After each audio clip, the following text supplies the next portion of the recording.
Hello दोस्तों, आज जो मैं आपको कहानी सुनाने जा रही हूँ, ये कहानी है जादुई नेल पॉलिश की नदी की। तो चलिए दोस्तों, देखते हैं आज की कहानी। बहुत समय पहले आजमगढ़ नाम का एक राज्य हुआ करता था। उस राज्य में एक प्रताप नाम के राजा का शासन था। राजा प्रताप की दो बेटियां थीं, अनुष्का और कीर्ति। अनुष्का दिखने में बहुत खूबसूरत थी। वो बिल्कुल दूध की तरह गोरी दिखती थी। कीर्ति दिखने में बहुत ही ज्यादा काली थी। उसके चेहरे पर दांत के अलावा और कुछ भी नहीं दिखता था। काली होने की वजह से अनुष्का हमेशा कीर्ति का मजाक बनाया करती थी। एक दिन जब दोनों बाग में घूम रहे थे, तभी अनुष्का ने कीर्ति से कहा, कीर्ति देख, तेरी तरह काला गुलाब। बहन, तुम कभी तो मेरा मजाक मत बनाया करो। तुम एक मौका नहीं छोड़ती मेरी बेइज्जती करने का। क्या मिलता है तुम्हें? बहन, तू तो बुरा मान गई। अब काले को तो काला ही कहेंगे ना।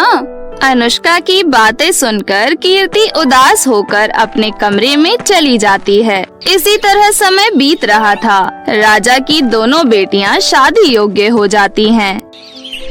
एक दिन राजा उनके कक्ष में आता है और उनसे कहता है, मेरी प्यारी बच्चियों, तुम्हारी शादी योग्य उम्र हो गई है।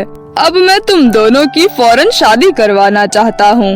इसलिए अगले हफ्ते मैंने एक स्वयंवर का आयोजन किया है। स्वयंवर में बहुत ही ज्यादा खूबसूरत और बलशाली राजकुमार आएंगे। अब तुम दोनों जाकर अपने स्वयंवर की तैयारी करना शुरू कर दो। तुम दोनों के पास अधिक समय नहीं है। इतना कहकर राजा वहाँ से चला जाता है। अनुष्का बहुत खुश हो जाती है और स्वयंवर की तैयारियां करने लगती है। कभी खुद को आईने में देखती है तो कभी अपने कपड़े सिलवाने के लिए दासी से कहती है। लेकिन कीर्ति एक कोने में उदास बैठी हुई थी। जब राजा ने कीर्ति को उदास देखा तो उन्होंने कीर्ति से पूछा, क्या हुआ पुत्री, तुम इतना उदास क्यों बैठी हो? क्या तुम अभी विवाह नहीं करना चाहती या तुम किसी और को पसंद करती हो? नहीं पिताजी, मुझे माफ कीजिए, लेकिन मैं स्वयंवर में नहीं आ सकती। तुम ऐसा क्यों कह रही हो? पिताजी, आपको तो पता है मैं कितनी बदसूरत हूँ। ये चेहरा लेकर अगर मैं स्वयंवर में गई तो सभी राजकुमार मुझ पर हंसेंगे। मेरे साथ साथ आपका भी मजाक बन जाएगा। मुझसे ये सब देखा नहीं जाएगा पिताजी। बस यही वजह है कि मैं स्वयंवर में नहीं जाना चाहती। तुम्हें किसने कह दिया कि तुम खूबसूरत नहीं हो? तुम बहुत खूबसूरत हो बेटी। तुम मेरी आँखों से देखो, तुम कितनी खूबसूरत हो। पिताजी की बातें सुनकर कीर्ति वहाँ से चली जाती है और अपने कमरे में उदास बैठ जाती है। हे भगवान, मेरे परिवार में सब इतने खूबसूरत हैं। आपने मेरा ये चेहरा इतना बदसूरत क्यों बनाया? क्या मैंने पिछले जन्म में कोई पाप किया था?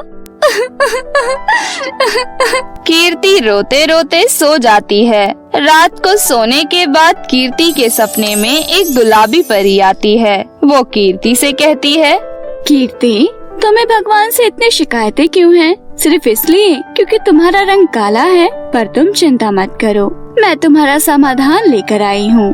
तुम महल के पीछे वाली नदी के पास जाना और हाथ जोड़कर नदी से विनती करना। वो तुम्हारी मदद अवश्य करेंगी।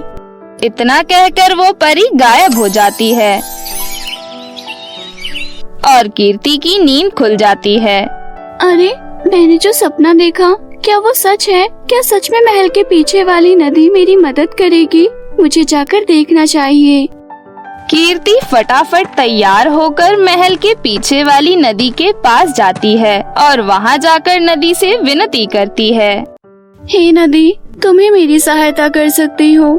आने वाले कुछ दिनों में मेरा स्वयंवर होने वाला है। अगर ऐसा काला चेहरा लेकर मैं गई तो सभी राजकुमार मुझसे विवाह करने के बजाय मेरा मजाक उड़ाएंगे और साथ ही मेरे पिताजी का भी। तुम कृपया कर मेरी मदद कर दो। कीर्ति इतना कह रही थी कि तभी नदी में से आवाज आती है, कीर्ति, मुझे तुम्हारी तकलीफ के बारे में सब पता है और मुझे ये भी पता है कि तुम्हें अपने काले रंग की वजह से कितने ताने सुनने पड़ते हैं और तुम्हें क्या कुछ नहीं सुनना पड़ता। मैं तुम्हारी मदद अवश्य करूँगी।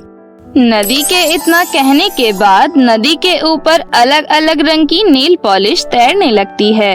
कीर्ति, तुम्हें इसमें से जो नेल पॉलिश पसंद आई हो तुम उसे रख लो। तुम नेल पॉलिश जैसे ही अपने नाखूनों में लगाओगी तुम बहुत ही ज्यादा खूबसूरत हो जाओगी। इस दुनिया की सबसे खूबसूरत लड़की बन जाओगी। नदी की ये बात सुनकर कीर्ति बहुत ही ज्यादा खुश होती है और खुशी खुशी नदी से एक नेल पॉलिश ले लेती है। नेल पॉलिश लेकर बहुत उत्साहित होकर कीर्ति महल जाती है और अपने कक्ष में बैठकर नेल पॉलिश लगाती है। नेल पॉलिश लगाते ही कीर्ति एक अप्सरा सी सुंदर लड़की बन जाती है।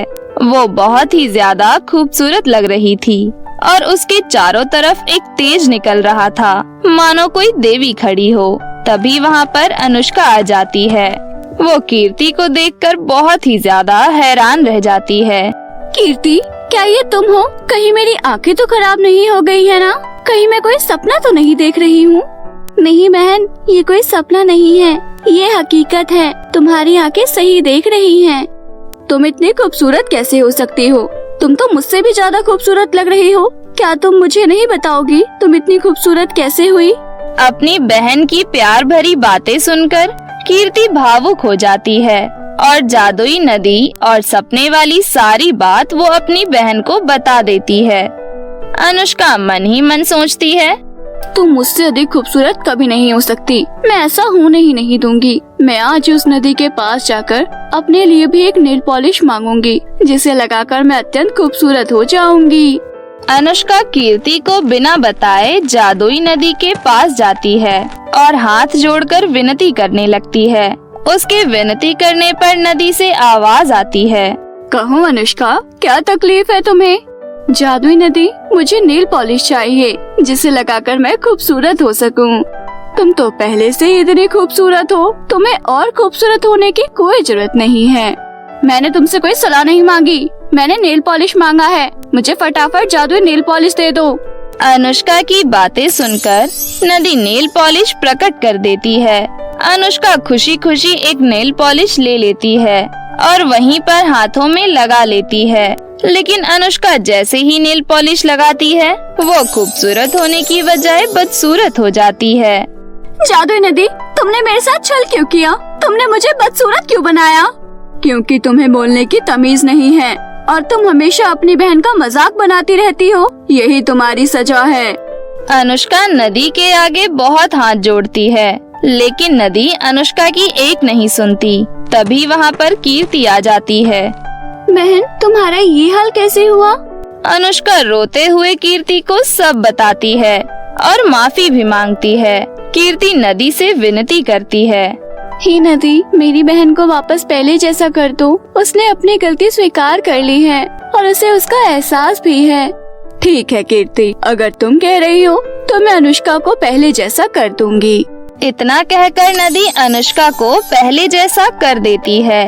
अब दोनों बहनों में बहुत ज्यादा प्यार था। दोनों एक दूसरे के साथ बहुत प्यार से रहते हैं। फिर स्वयंवर वाला दिन आता है। सभी राजकुमार दोनों राजकुमारियों को देखकर और उनकी खूबसूरती देखकर उत्तेजित हो जाते हैं। राजकुमारियां अपने मनपसंद वर ढूंढकर उनके गले में वरमाला पहना देती हैं और कुछ दिनों में उनकी शादी हो जाती है और दोनों बहनें अपना जीवन खुशी खुशी व्यतीत करने लगती हैं। तो मेरे प्यारे दोस्तों, कैसी लगी आपको हमारी ये कहानी? हमें कमेंट करके जरूर बताएं। अगर आपको हमारी कहानी अच्छी लगी हो तो इसे अपने दोस्तों के साथ भी जरूर शेयर करें।